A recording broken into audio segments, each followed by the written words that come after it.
Stealth Bastard, otherwise known as Stealth Inc. on the PlayStation Vita, is a 2D puzzle platformer where you play as a series of cheap clone spies, working your way through test chambers that require stealth, timing, and some brains to complete. If the phrase test chambers makes you think this is some sort of 2D Portal clone, you can stop right there. No amount of wishful thinking will get you a portal gun, though you may find yourself pining for one after repeatedly dying to turrets, lasers, and robots in your quest across each level.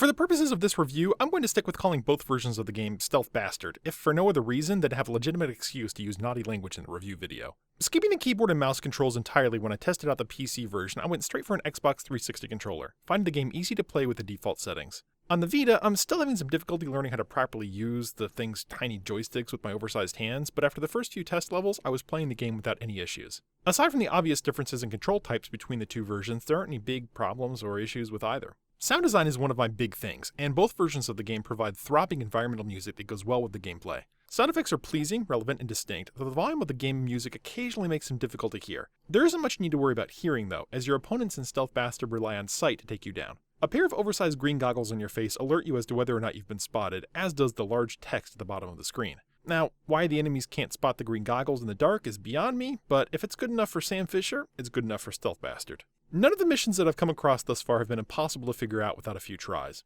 The automatic checkpoint system helps with this, saving your progress at key points in each level so that once you figure out a puzzle only to die to an errant laser beam seconds later, you don't have to redo every puzzle up to the point in which you died.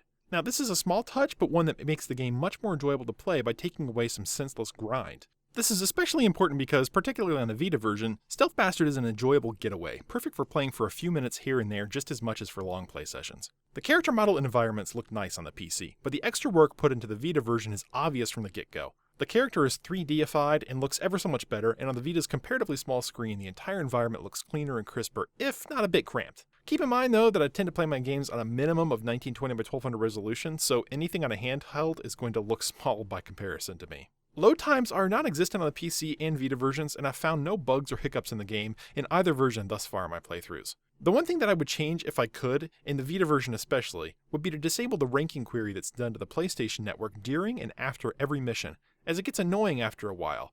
And if I lose my connection to the PlayStation Network, I have to tap OK to close out an error message on every level. Mostly though, I'd really like to get rid of the rankings because I can't fathom how people are completing levels in 24 seconds that take me 2 or 3 minutes minimum to finish.